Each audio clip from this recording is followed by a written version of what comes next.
Hey friends, welcome back. So before we roll the introduction with Nick Pineault, I just want to say at any point during this conversation that your BS detector is going off and you're thinking, where are the randomized placebo-controlled double-blinded studies showing that exposure to Wi-Fi routers or being near cell phone towers is deleterious to my health? I want to ask you a question. 5 years ago, if I would have told you that being on your phone or your tablet or your computer before bed suppressed melatonin production and would negatively affect your sleep, you would have said, show me the data. Well, 5 years ago, there was no data. In fact, up until 2014, only 4 years ago, did we actually find the human clinical studies showing that exposure to devices at night negatively affected sleep and melatonin production. That's why there's lots of companies throughout the world making blue light blocking glasses. I own 5 pairs now. I'm sure you own pairs. So the same thing goes for trans fats, right? When margarine came on board, everyone thought it was healthier than butter. And then, 10 years later, the studies come out and said, you know what? These trans fatty acids are bad for our health. So just keep that in mind. When we talk about Wi-Fi routers, dirty electricity, magnetic fields, cell phone towers, the studies may not be there yet, but they're coming, and other countries are talking about this and implementing more safety procedures compared to what the US is doing. So I hope you listen to this with an open mind. There's some good insights here, some actionable tips that can help you in your life. All right, let's roll the introduction with Nick Pineault. The first step is like your own devices on the body. So the way you handle your devices, for some people, is most of their exposure because it's tremendous. Like just cell phone use to the head, and then if it's not there, it's here in the pocket, or you mentioned the bra, etc. So whether it's a cell phone or an iPad or a laptop or anything that's wireless, you don't want it to be touching your body. Like normally it's like 1 foot or 2 feet from your body is good. If you use earbuds, if you use a speakerphone, it's better. If you have your laptop on the lap, I know it's convenient. A lot of entrepreneurs, I see, we're going to see a lot of the conference, right? Yeah. So doctors, health practitioners, I heard about one of the top cardiologists who had a cell phone in the pocket in front of the heart. So, when you don't know, you don't know. So that's the first thing to reduce your own exposure that you can control 100%. Then at home, controlling your Wi-Fi router.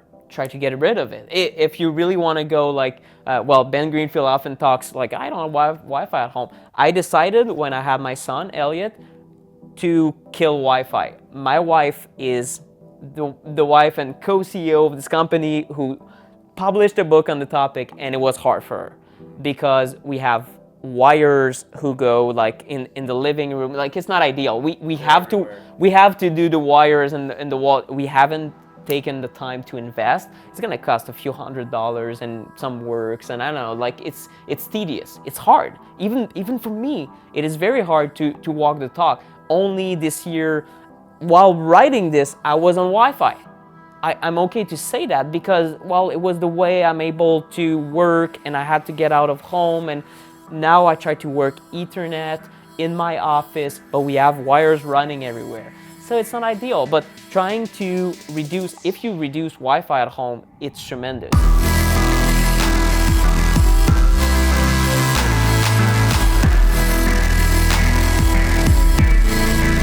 Yeah, so these are actually called EMF meters, or what do we look for?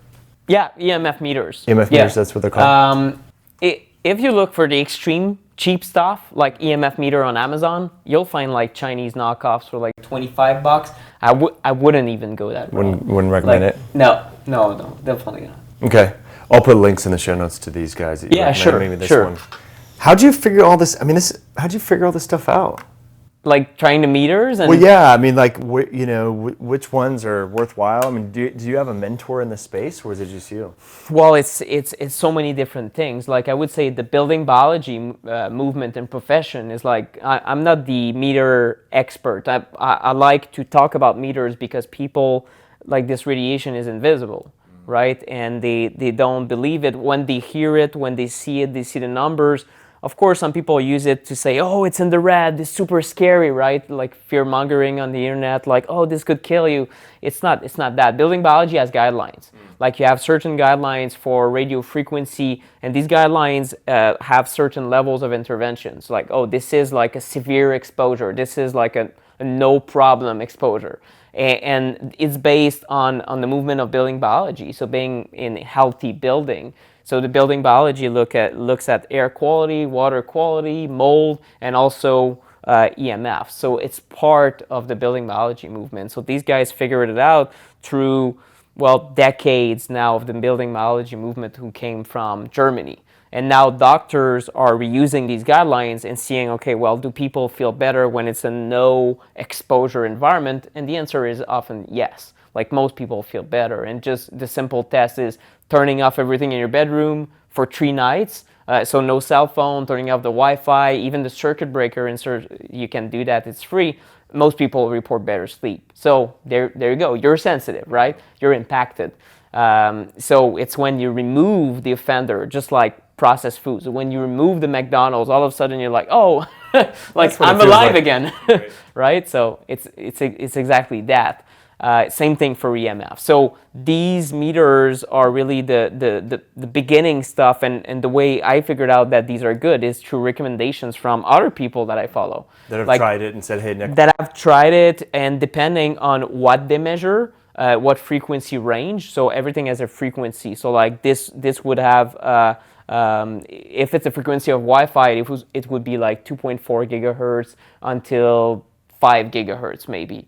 So that's a frequency, and that's a type of radiation called radio frequency or microwave radiation.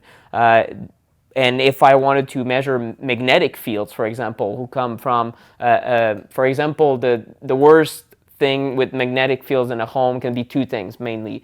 A big motor, the other side of the headboard of your bed. Like, for example, if you have your neighbor who puts a fridge there, you might be in a magnetic field. So you're essentially all night in a field that's strong, and that can be highly problematic for sleep and for cancer risk, all sorts of things. So you would use a different meter for magnetic fields.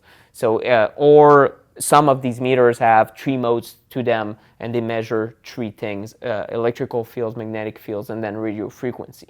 The other situation would be high voltage power lines. So if you live right under these high voltage power lines and you don't know if you're exposed, well, that's probably a problem. If you had a meter that measures magnetic fields, then you could see, because this is really what is irradiated from these power lines. Interesting. And what tends to have a bigger impact on biology? Is it the magnetic fields or the like the Wi-Fi fields, or? It's not clear at this point. Like the science, like most of the studies have been done on cell phones.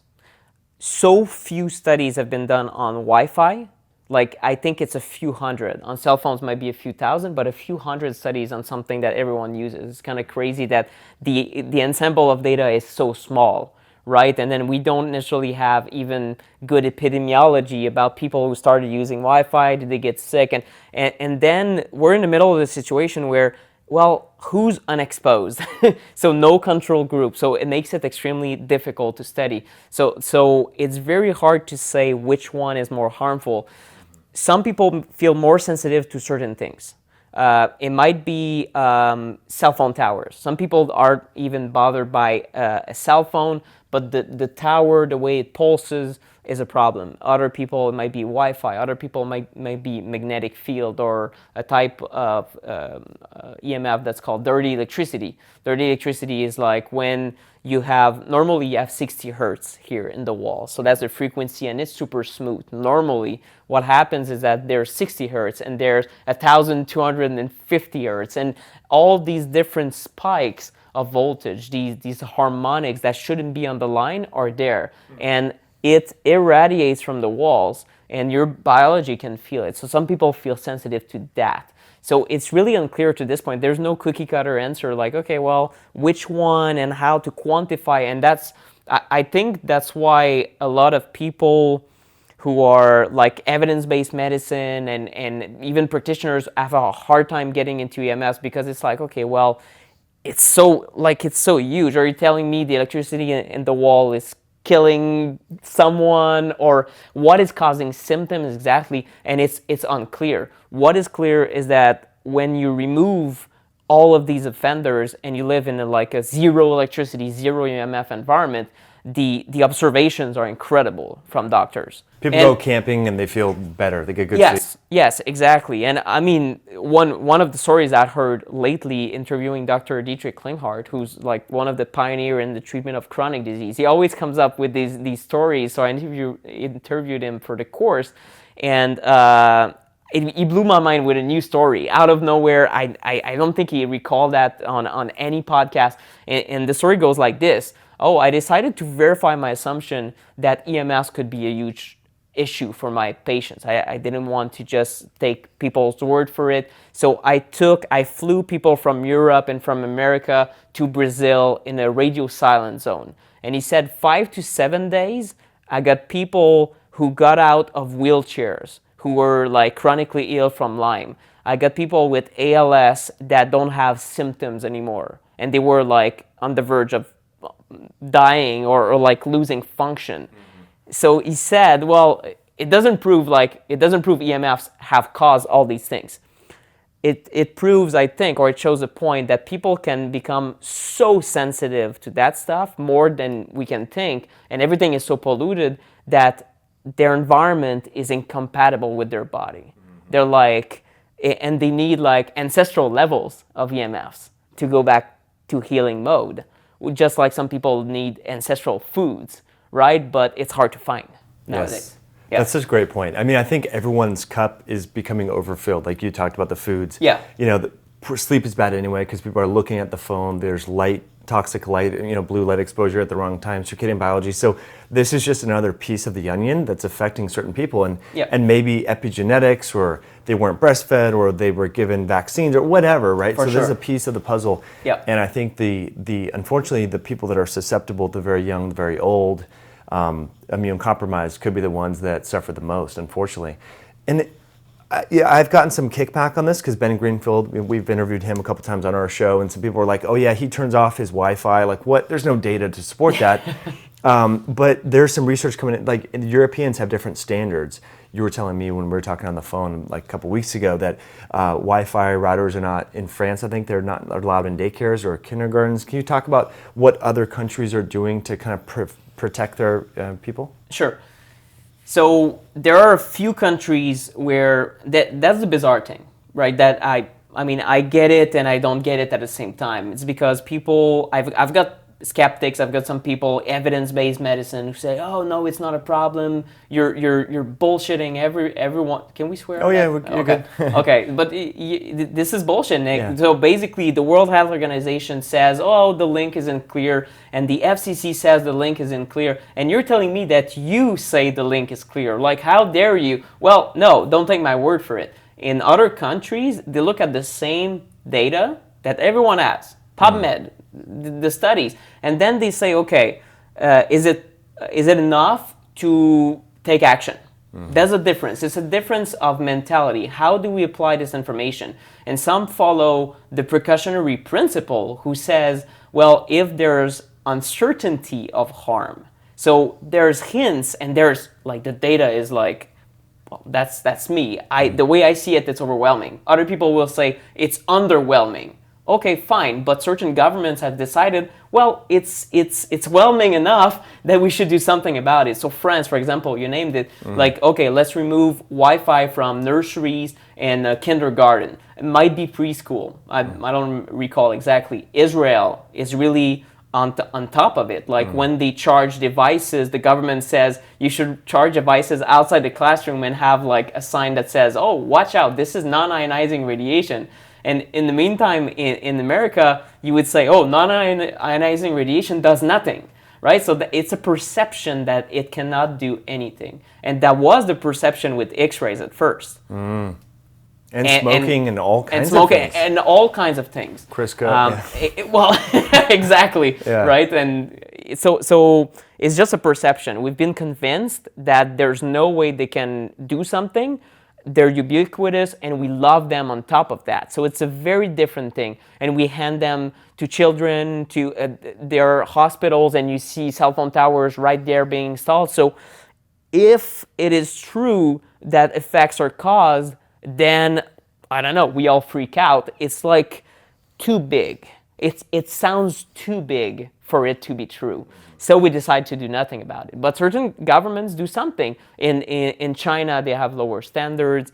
In so many European countries, Switzerland especially, Austria.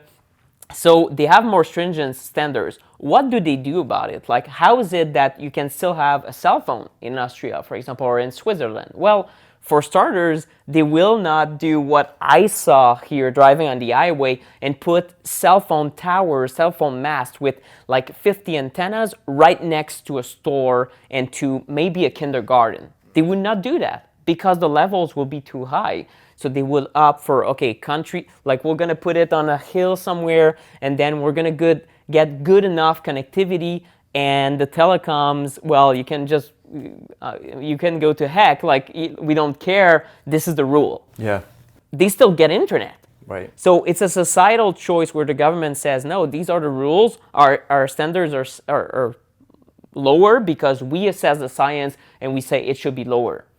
I'm good about that. The Indian government, a certain part of the Indian government that looks at environmental health and environmental factors, well, they've decided that is harmful, especially in the biggest region geographically called the Rajasthan region. In 2012, they dismantled antennas and towers by the hundreds because they decided, okay, these are misplaced. They are near schools, kindergarten, hospitals, and we shouldn't have them. So they dismantled and they installed them elsewhere. And that's good. That's action. It wasn't applied to the entire country. It's very controversial, but it's in the talks at least. Yeah. Here it's like it's the opposite in America. It's the free market idea. It's the capitalism where it's like, okay, let's push 5G. We need to be first to market. It's a war of making money.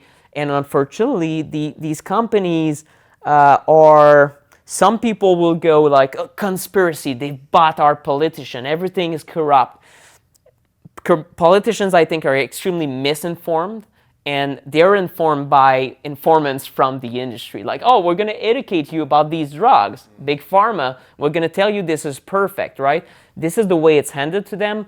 And some of them I've realized by now, for example, Frank Clegg, the ex-CEO of Microsoft Canada, is now an advocate against wireless technologies, or let's say for safer wireless technologies.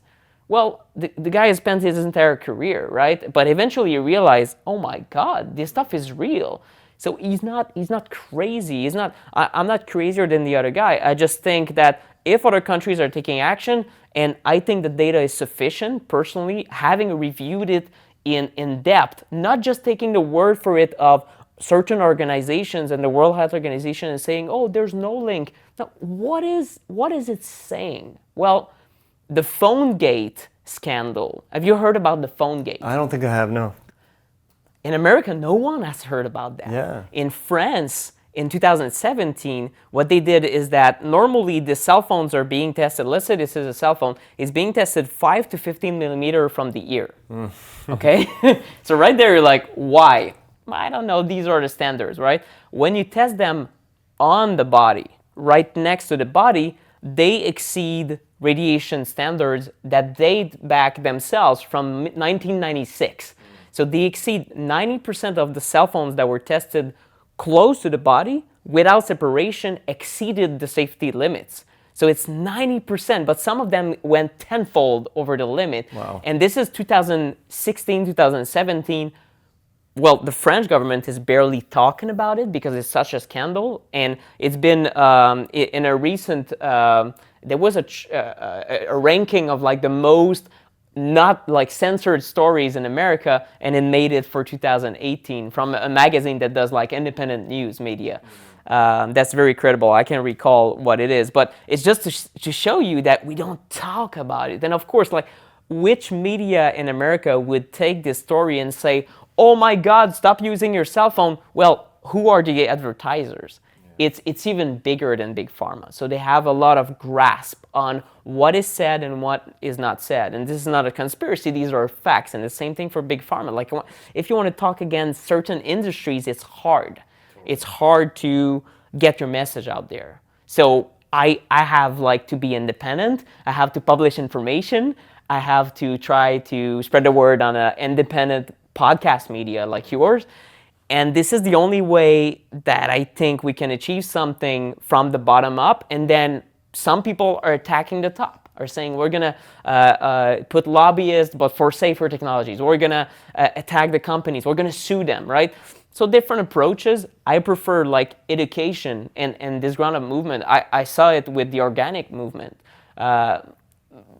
People didn't believe in that. It's like, it's crazy talk from one hippie back in the 90s or whatever it was doing, like eco farming, and people were laughing at this guy. And eventually Walmart becomes the biggest buyer of organic food. So right. it can change. It just takes, people a long time to change. But the internet is kind of helping with that. But, one thing I've learned recently, I went to a talk about mushrooms and how, some of let's see, cyclosporin is derived from a cordyceps mushroom. And so people say like mushrooms they don't have enough research and all that. And one of the guys was telling me about when parachutes were created, there was no randomized placebo-controlled trials. There was no studies to prove that parachutes helped you like slow down your fall so you didn't die. So for those of you that are like saying that evidence-based medicine, there's no evidence that says that EMFs and this stuff doesn't work. Well, there's no evidence to suggest that parachutes work either. There's no study that has been conducted on a parachute. So think about that, right? Like no one would ever jump out with like a new parachute design without. Anyway, how does this affect our biology? I mean, if we think, you talked about the different forms of radiation and so forth. We hear in health a lot about the mitochondria and all that. Is this at the mitochondrial level, or is it with our own nervous system? Like, how are these things, or do we know how they're affecting our biology? The main theory right now that's being advanced since 2013, Dr. Martin Pall from the Washington State University talked about the fact that he put together many studies. He wasn't a lab researcher, but he put together the entire story of how these EMFs activate our cells' voltage-gated calcium channels. So that's one angle. Other researchers are looking at other mechanisms, but so what happens is that when there's an EMF, this thing right now, it's hitting my cells. And what happens is that we have voltage sensors on these calcium channels. And normally the voltage, the calcium gradient is made such that at the exterior of a cell you have a lot of calcium, but in the cell you have barely any calcium. And there's calcium exchanges depending on many biological needs, which I won't get into. But what happens is that these voltage-gated calcium channels stay open when exposed to what is a foreign signal, like, what the heck is this? Because the levels that we're exposed to right now are about a quintillion times higher than back ancestral levels of 1920 in the microwave range, 1 gigahertz. That's made here in Vegas, it's higher, add a few fold, right? And here, in the exposure from that thing, even more, right? So our biology doesn't know what's going on. It's like, okay, I got to open. It's voltage gated. The sensors are like picking up voltage. It's electricity in the air. So it's getting open, and then the calcium flows in. It has been shown to have therapeutic effect in certain situations, and this is part of what is used in like pulse electromagnetic field therapy and all this and this span of research, but they don't use it all day. They use specific frequencies, they use specific pulsations, and it's studied to lead to a sort of adaptive response. It's like, 15 minutes, and then the body has a healing response. 15 minutes, healing response. So that's a very controlled manner. A cell phone is not a controlled manner. It's like random signal. So what happens is that the consequences of this extra calcium is oxidative damage.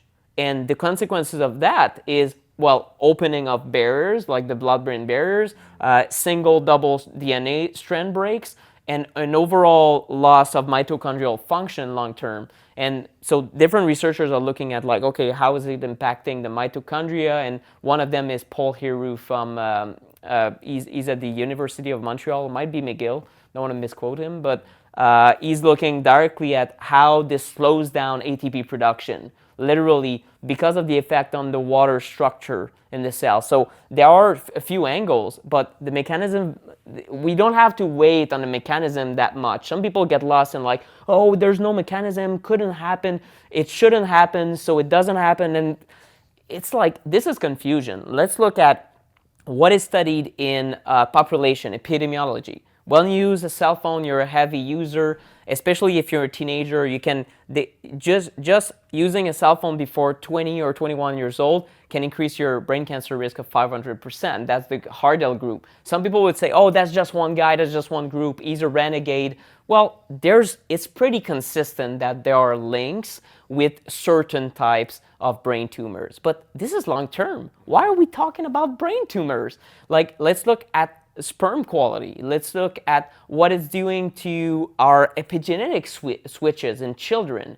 And well, when you look at so many studies that some people could say, well, you're a cherry picker, you kind of look out, this study talks for you, this study, that study. But when you look overall, something is happening. We cannot deny that that's non-ionizing. Guys, like, look at the data. Stop just like, you have to put blinders on at this point to say there's no biological effect. Then the mechanisms are being elucidated. Then what is hard though? And I'll tell you that, it's hard for me as I'm trying to develop a course for health practitioners. It's like the first question they will ask me, what's the harm? Is it bigger than diet? Is it like they want this order of priority? Sure. It depends on the health status. It looks based on, you talked about the stress bucket, that's a good analogy. People who have high loads of heavy metals in their body, they're found to be consistently more sensitive to EMFs by practitioners who are EMF aware. People who are exposed to mold and sensitive to mold, same thing. People who have MCS, multiple chemical sensitivity, same thing. These affect pretty much the same pathways. And something that is to be noted is that the NMDA receptors, so people who have neurotoxicity from mold, for example, or from chemicals, the NMDA receptors are second door to your cells for calcium. So it has a synergistic effect. And that's Dr. Martin Pall, who studied what he calls the no-ono cycle, nitric oxide, peroxynitrite. And he has this whole cycle that I'll talk about in the course, and like how to identify these synergies between all the environmental toxins. It turns out they all lead to some sort of in-the-cell poisoning, which all lead to, some people would say, no, deeper than that, mitochondrial function. There you go. Some people would say, no, there's deeper. Maybe we'll find it, right? So eventually, it all comes down to cellular stress and overflow of stress. And then there's a component where I think there's this neural sensitization effect that happens for some people. Like their brain and their nervous system just reacts in a way that's exaggerated. Just like I guess a celiac person has a reaction. You're like, you throw a breadcrumb at them and they react so strongly. You're like, okay, come on, stop shitting me. Like, you're not serious. Yeah. But we don't do that because we recognize that it's true that you can have 1 ppm, one breadcrumb, and some people will feel sick for 2 weeks. Like, oh wow, this is or a bee sting and you die, right? So when it comes to Wi-Fi, it's hard to believe. Like you would put this machine next to someone who has maybe symptoms of electrosensitivity that mimic MS, and they would be like disabled. And you're like, really? Come on, really, yeah. Really, like there's EMFs everywhere, and people will kind of make joke. And this is like, it sounds too big, and this is why these people usually are referred to psychiatrists. This happened in one case. There's one practitioner who took our course, and her patient had spin in the medical system like no one else, or like unfortunately a lot of other people nowadays. 9 times seeing the doctors until her insurance ran out. She had like migraines, heart palpitations. She had episodes of like body numbness and very bizarre things that happened, but she looked at the CT scan, Holter monitor, her heart was good, her blood work was good. It's like, what's wrong with that person? And she spun and spun, even in functional medicine, unfortunately, until she came across a practitioner who took our course, and she said, well, maybe it's EMFs. Like everyone missed everything, or she's not getting better. There's probably something. And she discovered, yes, she's extremely, through trial and error, like removing stuff from the bedroom, she felt better. Electric car that she had purchased had high EMF levels. They got it repaired, and it turns out it was really defective. So it's just another thing that the biggest problem is ignorance. I think, when it comes to EMFs, especially for practitioners, because no matter how much you can argue, is it a problem, is it not a problem, how much of a problem is it, should we take action, should we not, everything I talked about so far. If you want to get people better, well, you got to look at everything. So that's what most people do.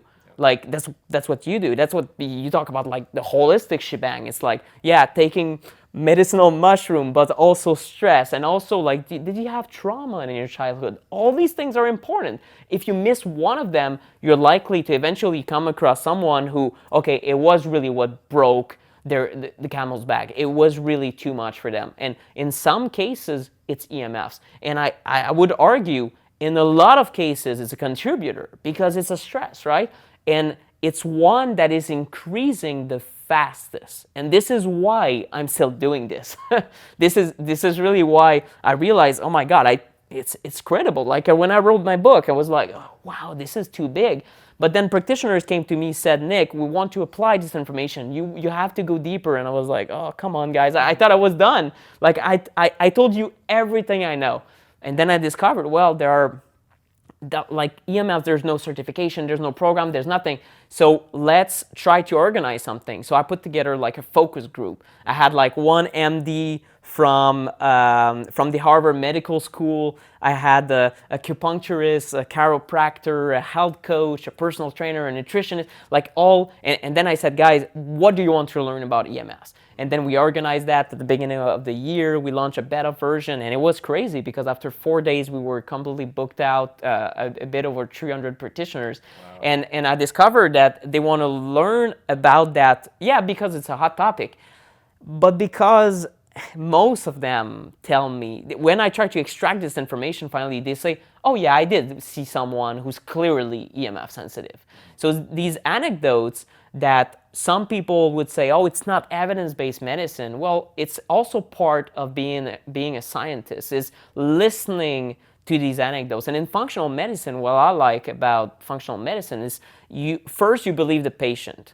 Then you might see if they have mental issues, which happens. But believe that they say, like, I touch a cell phone, I feel like literally my arm is on fire. Like, come on, what is that? Like, start by believing them, and it turns out that in a lot of cases, if you're open to this possibility that maybe EMF is a factor, then you'll start seeing it. Not because you just want to confirm your biases, but because now you're aware that this is something. So you might start asking questions, a simple question like, hey, do you happen to have a Wi-Fi router under your bed? Because that's something I heard from practitioners. One couple couldn't sleep for 3 years, and it was just the date the new Wi-Fi router got installed under the bed was the date. They recalled it. Yeah, it was April of 2015. Oh, that's the new Wi-Fi router. Yeah, it's under the bed. And they were like smiling. Well, they didn't put 2 and 2 together at all because, again, we don't consider it.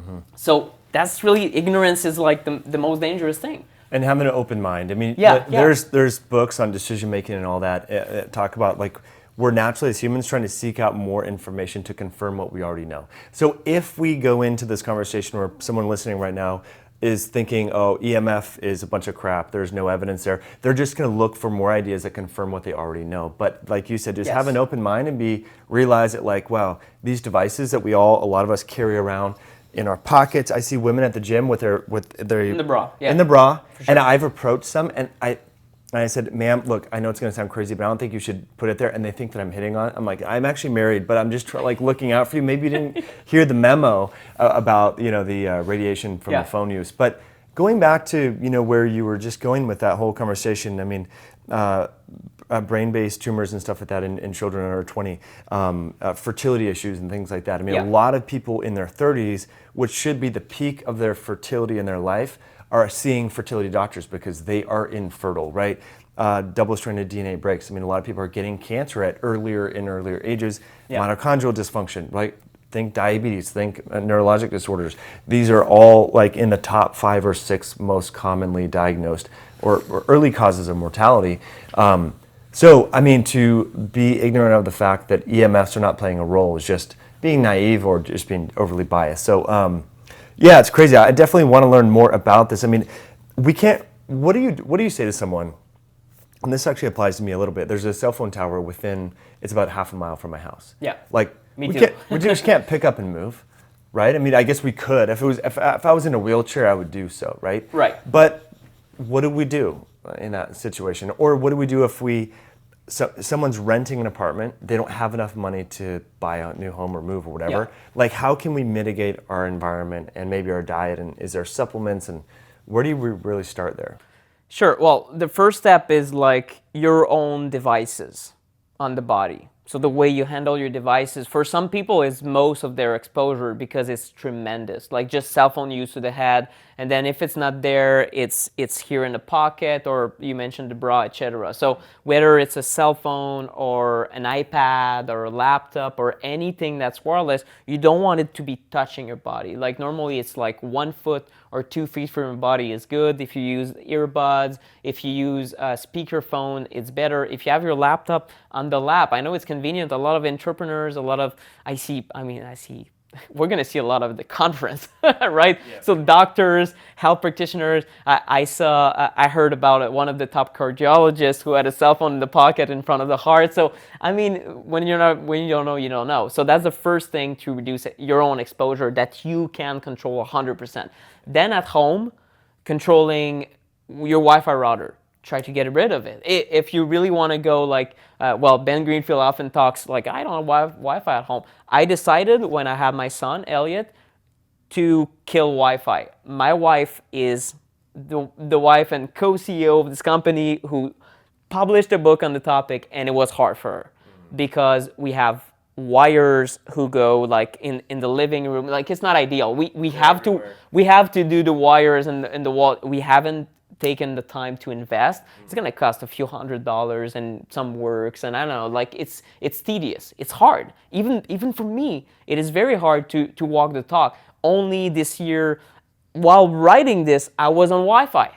I'm okay to say that because, well, it was the way I'm able to work, and I had to get out of home, and now I try to work Ethernet in my office, but we have wires running everywhere. So it's not ideal, but trying to reduce, if you reduce Wi-Fi at home, it's tremendous. So if you can eliminate it, that's amazing. If you can reduce use, so for example, if you realize, well, we use Wi-Fi 1 hour per day, why don't you turn it off the 23 other hours? And if it needs to be just at night, you can set up a Christmas light timer and your Wi-Fi turns off and turns back on. Especially in a large household, usually it's the best situation because, but then there's teenagers complaining, well, I don't have Wi-Fi at 2 a.m. when I want to be on Facebook. Well, that's good. You might even start restricting internet hours. Who knows? So that's one thing. So these are the devices that you set. So if you choose to have a smart home, and you become EMF aware, where for starters, you're going to send me hate mail saying like, I hate you, but I love your information. It's kind of a love-hate relationship because I have all these gizmos installed. Like, what do you want me to do with them? Well, I don't know, honestly. It's just like, if you know better, you want to remove them, have whether it's the alarm system, the thermostats, or these can be wired still, so you can go back to an older model, try to resell them, I don't know. But so de-smarting your home is my advice overall in the home. Then you talked about number 3, which is scarier for some people, is, well, there's a new antenna.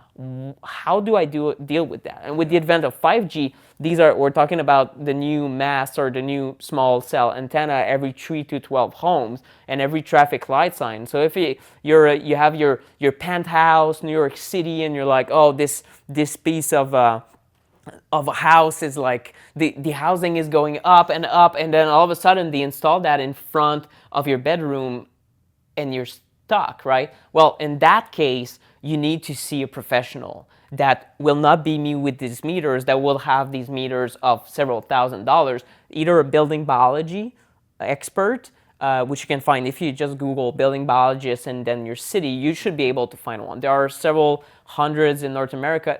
It's underserved. Of course, we need more. Some of them will even fly. Some of them can do just Skype consultations and help you with certain meters, or a GeoVital consultant. GeoVital is a clinic in Austria, and they've been looking at the issue for about 35 years. So they know exactly how to mitigate these things. So an advanced solution here, if we had a cell phone tower, I could use a transparent film over the window that blocks the EMFs. It could be one of these, you see one of these like little transparent, good-looking curtains that could be anti-EMF that you could close simply during the day, and you could be not radio silence, but way more silent. And the most advanced solutions usually are shielding paint. So you can apply a special paint to all walls, and it's completely black, and then you paint over that with your white or whatever color you prefer. So these are very advanced solutions, but living in a high smog environment, it's like a very advanced air filtration solution if you live in Beijing, or I went to Bangkok. I mean, I broke out in like, I have acne breakouts very frequently when I'm like overstressed, like right now, or exposed to chemicals. In Bangkok, it was horrible. It was horrible. And then 3 days in the countryside of Thailand, pristine air, no acne anymore. So I can feel it. So if you still want to live in Bangkok, maybe you're going to wear a mask while exercising outside. I mean, it's kind of crazy, but the idea is the same. It's just that in Bangkok, obviously you see the smog. You're like, this is bad. I don't even see my neighbor. Like, right? So you got to understand that if you choose to live in a city, and I think about that every day as I take these meters and I turn off everything in my office, and I'm on wired Ethernet, but I listen to the sound it makes, and it's like, it's all over the place. And I realize, Nick, you are living in a high EMF environment. So how you're going to deal with that? Yeah. Of course, but it doesn't reduce the fact that I did great things for my son and for our entire family and for my help, because we got rid of the Wi-Fi router. Or else he would have been playing 1 foot from the router, because it's placed right there in the living room near his rocking chair and everything. We wouldn't be able to move it. So that's tremendous what I did. I reduced the exposure maybe like 100,000 fold. Wow. So that's still an improvement. And I guess when people get into the topic, they hear about shielding paint and this, and they're like, this is crazy, this is too much, right? So start where you can start as a person, as a practitioner, like for yourself, trying to get a handle on these meters and try to play around with them, discover and reduce it for yourself, so you can walk the talk and then explain to patients or clients what you did. But for people who are sicker, you'll need to do more. And that's just a fact for the diet, right? For everything. Like people who are clearly on the verge of breaking down or dying, well, their body is not responding well to any type of stress. So in that case, there are more advanced solutions, like what Dr. Klinghardt uses. He does recommend the use of like a Faraday cage bed, or which is like a bed canopy with these like EMF shielding fabric over the bed, because he sees tremendous benefits once people, all of a sudden, right in the middle of the bedroom, they have a near radio silent zone. Of course, if you can increase the quality of sleep of someone who's trying to detox their brain from like Alzheimer's symptoms, well, it doesn't take a genius to understand that if you better sleep, probably you'll better a lot of other things, right? It's just like pretty normal, and we know what sleep deprivation, like it's not a debate if sleep deprivation leads to diabetes and more cancer risks and the risk of dying from anything. So if EMFs impact sleep, they impact disease. If you remove EMFs and someone sleeps better, you impact their health. So I don't make claims here, it's pretty logical. So again, sensitivity will vary from person to person, but removing them generally is just going back to something natural. So I would say normal situation, normal sleep. Yeah, and that's so amazing. Gosh, I have so many questions there on that. But I have a buddy who goes to a lot of Klinghardt's conferences. He's been doing this for a long time. His name's Sean Naylor. He's been on the podcast. He got that paint that you were talking about, the EMF blocking paint, but it was really expensive, I recall. He did this a few years ago, and he says he doesn't get cell phone reception in his bedroom. He just did it in his bedroom. It's a good sign. But it was, I want to say it was like multiple thousands of dollars. Does that sound right? Or is there multiple? For one room? Yeah. It would seem steep, but I couldn't, in my mind, for $1,500 to $2,000, maybe you could get a bedroom done, but I could be mistaken. Okay. If you want to get the good paint and not the Chinese knockoff, There was one from Europe somewhere. Yeah, well, one of them from GeoVital is the T98 Alpha, and that's really like top of the line, and it blocks up to 5G frequencies, so like the high gigahertz. It's incredible, but you can consult with a GeoVital consultant at a distance and order the paint and then do the paint job yourself. It's applied like normal paint. It's just that it needs to be grounded, for example. So there's going to be like a wire running at the end of the paint because the paint itself is going to go into the ground outlet. So that way it reduces the electricity coming from the wall. So there's entire science to it. You cannot just, oh, I'm going to paint, I'm going to put and then you don't even have, some people do that. Some people don't even have a meter and they kind of say, oh, I'm going to block this. Well, it's more complicated than this. That's why these are professionals and they do that like all day, every day. Yeah. So it's really why getting a consult, unfortunately, not everyone can afford that. But for sickest patients, it's like, well, it's like getting labs. $2,000, $5K worth of labs or $2,000 of consult and shielding solutions. Well, you got to decide eventually. If you suspect someone is extremely sensitive, maybe that's better to better the environment and see how the person responds, especially if you verify through simple tests like reducing cell phone use. Do they already know they're sensitive? Or maybe you send them to vacation, like, okay, go camping a week, we'll see how your symptoms improve. And then you convince them that obviously something at home is not right. So that's sometimes like the EMF vacation we talk about in the course is simply like, okay, guys, let's get you into like the wilderness and let's see what changes. So that way we can kind of hit the reset button and say, well, it's not necessarily your body that's a problem, but something is incompatible in your environment. So maybe it's the work stress, maybe it's something else, but we got to consider everything that's different between these two environments. That's so key. Well, you do a lot of work on your computer. Yeah. I guess, why is Wi-Fi bad? And then what about when we're constantly typing and having contact with a computer? How exposed are we?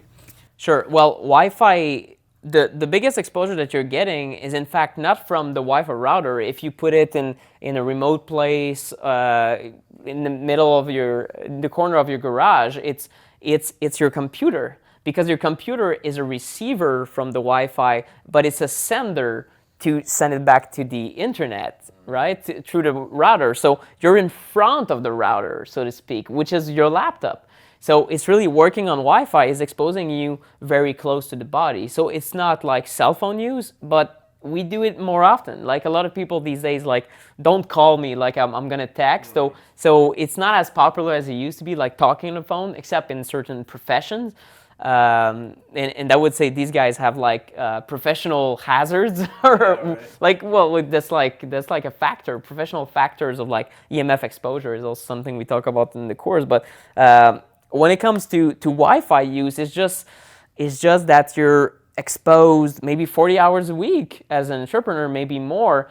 And I see that happening. I was at the On-It gym in Austin, Texas, and Kyle Westbury was interviewing me. And after that, he's like, "Oh, Nick, let's look at my workstation, right?" So I'm like, "Well, Kyle, first, your computer, which is in one place, it's a huge MacBook." Like these desktop version, it's on Wi-Fi. And I'm like, well, one thing you could do for all the On-It employees and everyone, just have the Ethernet cables, because you already have like wires that come down. It's like it looked like a huge industrial looking environment, super good looking. Like, just have Ethernet. That's it. And then turn off the Wi-Fi in your computer. And that's important to do both, because or else the Wi-Fi will keep emitting. Even if you plug something in, it doesn't stop the Wi-Fi automatically.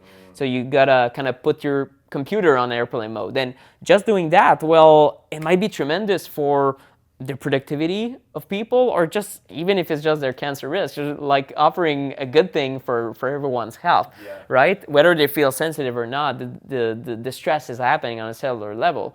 So that's one thing. That's really why Wi-Fi isn't ideal. But if you go in a coffee shop, I found I gotta go to this place. Jan, my wife and co-CEO of our company, told me, Nick, there's a new place. I'm sitting in a coffee shop right now and they have Ethernet. I was like, what? To me, it's like, to some people, it might be like, okay, they're so old school, it's ridiculous. But to me, it's like, oh, wow, they're like the future. Yeah, totally. It's both. Amazing. It's both, right? So I'm looking for these places. I was trying to find a co-working space in Montreal with Ethernet. I got a few responses, no, we don't have it. So even in co-working spaces, go figure, where you would think, well, they have like fiber optics and you can plug in case you do a podcast, you want stability. They don't even have that. Yeah. So it's not a popular thing to do. And when it comes to the keyboard, well, the keyboard itself, well, of course, your hands are going to be near the antennas because you got the laptop screen, and right there you've got the antennas in the dashboard, but they might be at other spots. I couldn't tell. So your hands are exposed as if you're holding the Wi-Fi router or holding the cell phone, right? Some people hold their cell phone, they feel tingly.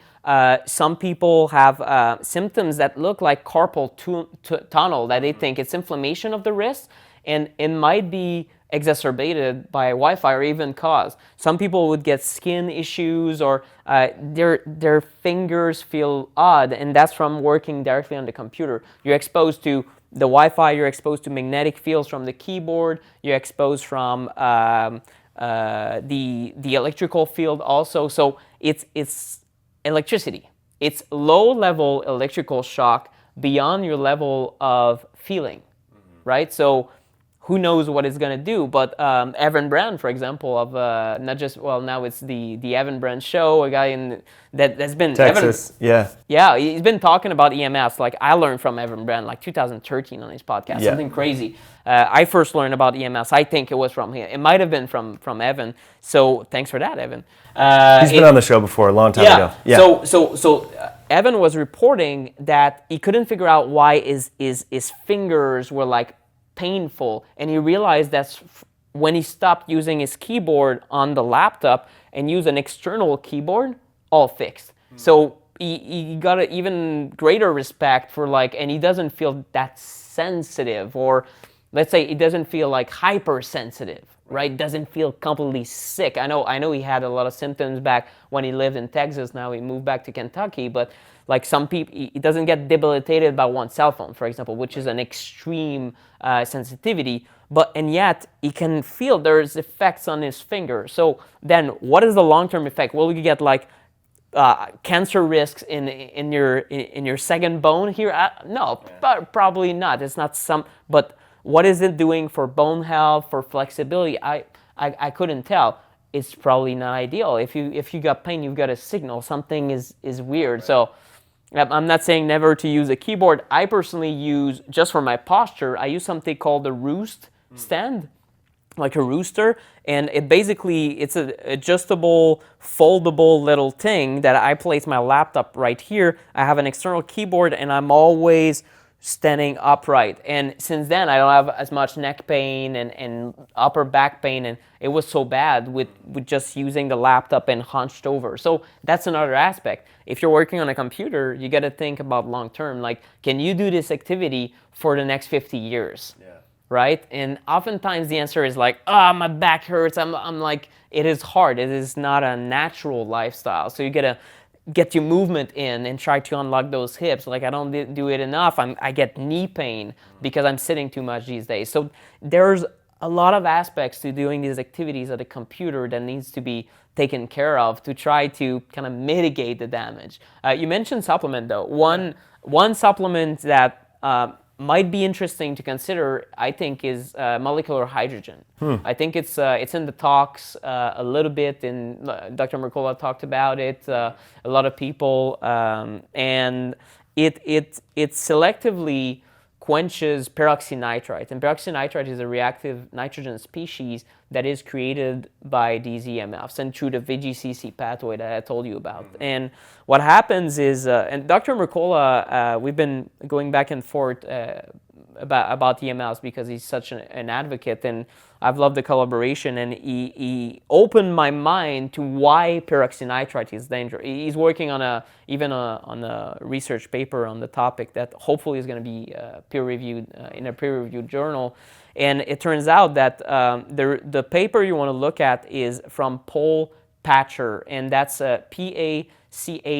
In 2008, he wrote, I think it's 250 pages, that paper. It's like ridiculous. So many sources about why peroxynitrite harms biology. Quite simply, is the ultimate resource. So if you want to look at what are the effects of EMFs, studied the effects of peroxynitrite because it seems to be the main mechanism of harm. Not the only one, but let's say the most harmful thing. And the reason peroxynitrite is so dangerous is that it's so small as a reactive nitrogen species that it can migrate into a cell nucleus. It can even jump from one cell to the other, whereas other oxidants cannot. So on a biological standpoint, it looks like it is really what's wreaking havoc in cells. And one thing that is important to note is that ionizing radiation has the same mechanism also. So what do I mean by that? Is that, well, if you're exposed to nuclear radiation, it breaks your DNA. Yeah. So this happens after like a couple of seconds. And I read several papers through creating the course. I wanted to make sure I understand the mechanisms of harm. So a paper, I think it was 2012, that said, okay, it was just a review of the effects of ionizing radiation on human biology. And what it said is that first, there's the breakage. The radiation is ionizing, so it has enough power, enough strength to break the bonds between two molecules. And this happens, and right there you've got damage. And after that, you've got the repair enzymes that come in and say, oh my God, there's like, your entire thing is screwed up. So the repair comes there. But after several seconds later, there's a second event that happens. And this is the generation of reactive oxygen and nitrogen species. And they talk about the fact that most of the damage from ionizing radiation comes from this second event.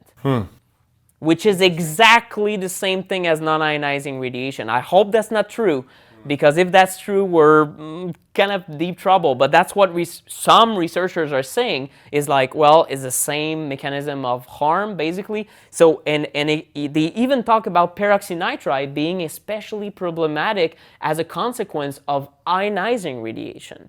So now non-ionizing radiation, we're starting to discover that it creates the same peroxynitrite, and that this oxidant can, well, harm our cells and the mitochondria. There are entire papers about the mitochondrial effects of peroxynitrite. Yeah. If you want to study that angle, and it's not looking good. And again, hard to quantify, but one thing is for sure, we don't need more peroxynitrite. Like, no one needs that, right? Yeah, I mean, that's been emerging as one of these people talk about superoxide and all these different free radicals, but peroxynitrite, particularly I think in heart disease research, cardiovascular system is one. True. But it's interesting that you're saying, I mean, it kind of can bounce around and go in, damage the nucleus and go from cell to cell in a prolific manner. That's pretty frightening. Gosh, so there's a lot of different herbs and botanicals that can affect the antioxidant redox system, activate NRF2, that might affect then kind of that whole cycle and stuff like that. But that's really interesting. So I don't know if Mercola, I know he's big on like herbs, curcumin, resveratrol, things like that. Yeah, well, it's not clear to me what's the most effective one. Molecular hydrogen, maybe. I've been trying it from a company called Trucy. There are other companies out there. I use even their system that makes molecular hydrogen water. So I drink it. And for my workouts, it's incredible. I can tell you, like, muscle endurance and focus is incredible. It doesn't seem to reduce my sensitivity, but maybe it's kind of quenching the damage. But the way I talked with Zach Bush, a triple board certified practitioner, and he said, "Well, Nick, it's not preventing the damage. It's like taking a mop and kind of mopping away." So I haven't found something that's that protective against this damage, right? Because the moment you have peroxynitrite and you have DNA breakage, then a group of enzymes called the PARP enzymes are activated to repair the damage. But why is that a problem? Is that this depletes your NAD plus and your entire reserve. And eventually, when you don't have reserves anymore, then you might start feeling symptomatic, and your symptoms might be, I'm exhausted. I don't have energy anymore, or my mitochondrial function is so low because of this. You've been repairing just fine, but after 8 years on Wi-Fi, like, the body is like, oh, what are you doing? I don't know what you're doing, but it's not going well. So it's very hard to say. Botanicals, Dr. Klinghardt loves rosemary extract. He loves cilantro, especially for he loves it's really rosemary extract and bee propolis for the immune support. These two from BioPure. This is he really recommends like the BioPure line, and he's an advisor. And he loves when people. That's something interesting to know. When people get in the low EMF environment, they remove EMFs. They start in a shielded manner, completely shielded, or even go camping. Or when you remove these EMFs in a dramatic fashion, let's put it this way, people get detox reactions. So how did they call it? There's a term in science for that. Yeah, we got to switch the card. In my office, I have it on like a wireless charger, which probably isn't doing me any favors either. Yeah, depending on the distance. Like if there were, yeah. Probably about an arm's length because I sit at my keyboard and my monitor. That's not so bad if it's right next to the charger. But now what they want to do is that you have your phone here and the charger is the other side of the room, and they want it to charge the entire room. It's like, come on, guys. It's crazy. I've seen stuff like that. So it's like, how can you charge things in an entire room? You light up on your body. Yeah, you light up the room with electricity. That's quite simple. That's no good. But you were saying that when people remove the inputs, the Wi-Fi and the EMF and stuff, they go through this detox reaction. Yeah, so Dr. Klinghardt, for example, he says when you start removing EMFs, you got to put people on chlorella. Like that's, let's say his favorite binder. Pineault is the type of chlorella that binds heavy metals. Other types of chlorella, some people say it's a weak binder. And well, use your favorite binder as a practitioner, quite simply charcoal, etc., because you mobilize more things. And is it through deeper sleep, more activation of the lymphatic system? You get brain fog because all of these toxins start trying to be excreted, but maybe you have like a 6-month backup order in the brain, or is it the detox enzymes that start working fine, or there's a lot of things happening. But one thing is sure, there's this immunomodulation or pathology that they call it. Professor Trevor Marshall from the UK studies very sick people with autoimmunity, and he has seen this effect of using a Faraday cage, having these people sleep in there and having extremely strong symptoms from this detox or the reboot of their normalcy, let's say. So it's something to keep in mind that if you have someone who is extremely sick, you have to support them the best way you can. Just like before removing mercury amalgams, you know, all these different things that you know there's going to be a consequence. There might be a consequence, especially for people who are extremely sensitive. So there's a transition period to organize it in your practice. Totally makes sense. I mean, if you think about it, because the calcium channel are being effective, so intracellular calcium levels potentially, so the body's had to recompensate for that, and then you pull it away, and it would make sense that there's some rebalancing going on biochemically. There's a lot of stuff happening. Yeah. It's crazy. Well, we're going to talk a little bit more about the sensors and everything like that in a separate video, but you have a course for practitioners, which I think is highly needed.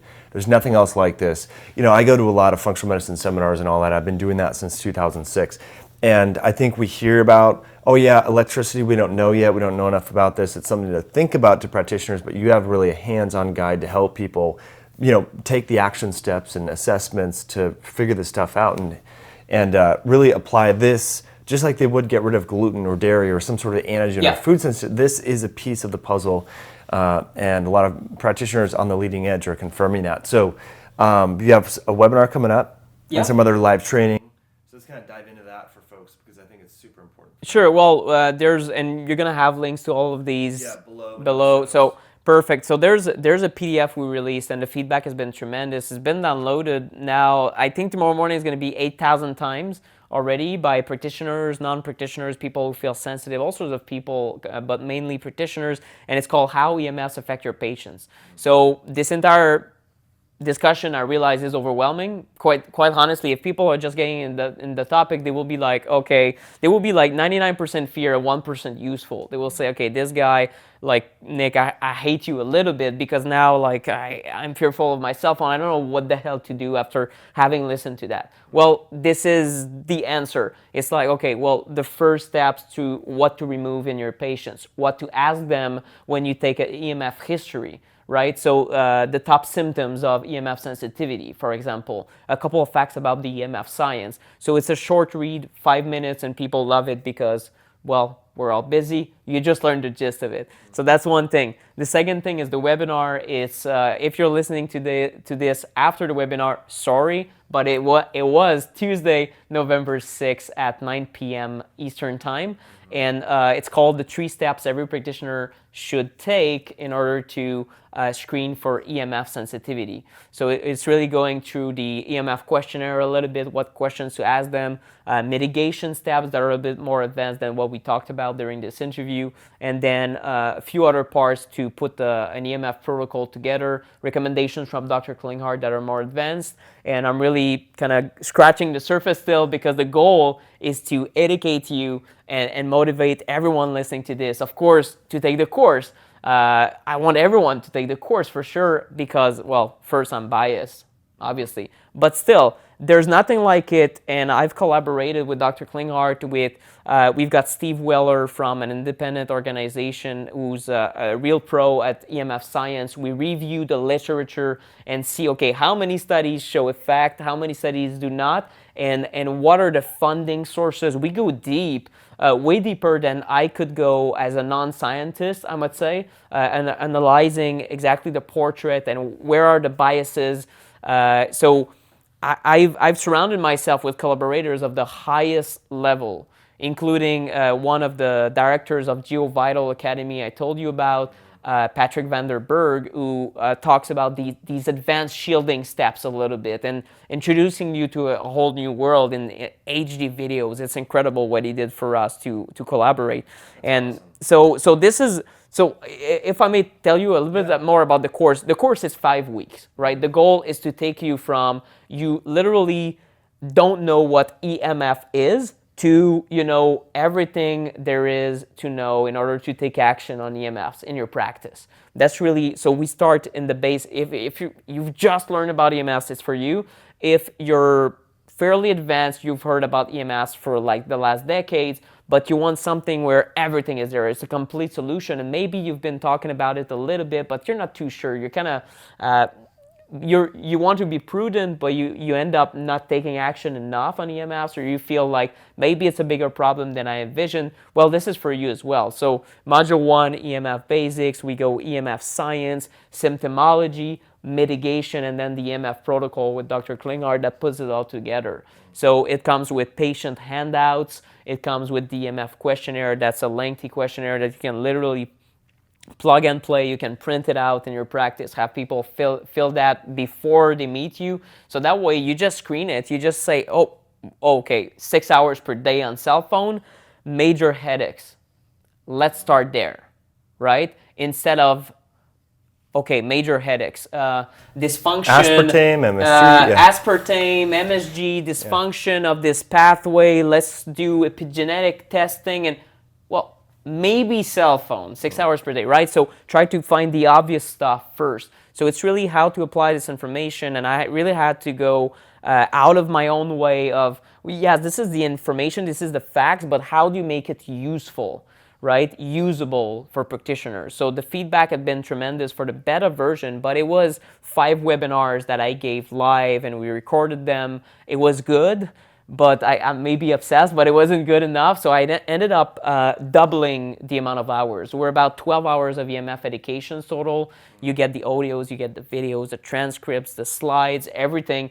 The format is extremely professionally done, and I'm extremely proud of that, because there's nothing out there. And I honestly, nothing in the course, well, there are some parts that are definitive, but a lot are open-minded. Or open-ended, I mean. So it means, oh, this thing we don't know. Oh, this thing, it might be dangerous, we don't know. Because I want to create a course right now that is cutting edge, and that I will keep updating with new collaborators, because the problem is now. And I don't want to wait like until the World Health Organization has guidelines, or the American Academy for Pediatrics, or this and that. Well, let's organize, because when I talk to practitioners, the more we do that, the more I get these stories, these client cases, and I'm like, oh, in that case, it was a real problem. In that case, it was a cofactor. In this other case, it was the root cause of in certain cases is the root cause. In certain cases is just it made everything a mess. It made everything worse. In certain cases it prevents good sleep. So it's really helping you identify the degree of sensitivity and of intervention, and then applying the right steps. Is it like, oh, you like put Wi-Fi, a timer on your Wi-Fi? Okay, but if the person has MS and Alzheimer's and these chronic conditions, Dr. Klinger would say never Wi-Fi. So that's different opinions. Why is that? Well, he's seeing people who are on the verge of breaking down. So you need to take better steps. And these steps are really outlined. So different levels of interventions for different situations. So that's a totally rounded solution that I wanted to create. And I can't wait to get the feedback, because I feel like we had 88% of people during the beta version saying, this is tremendous. So I wasn't satisfied. I wanted the 90. So my goal is 99% for this version. It's way better. It's professionally done in a membership site, and I think the value is tremendous for the price. Oh, it's amazing. I mean, because we're all exposed. I mean, that's the bottom line. Is like, everyone is exposed, and most people have the phones right here or in the bra or whatever. They don't know to put. I mean, when I tell my friends I turn my Wi-Fi off, and they should too, they're like, what are you talking about? They look at me like I'm crazy. So everyone is being exposed, and people need to be aware of it. And so I think I just commend you for this work. You're really, ahead of the curve here with this, and you're going to help a lot of people. And the practitioners that embrace this are further going to help, spread the awareness, which is much needed. People are eating pristine diets, they're exercising, they're going to church, they're doing meditation, and they're still sick, and they don't know why, right? And so I think this is a big missing link. So Nick, I really commend you. And for folks that are just interested in dabbling more, you got this great book. It's on Amazon, anywhere books are sold, which is awesome as well, folks. Definitely check this out. And then we'll just quickly go over the meters in another video that I'll put right here.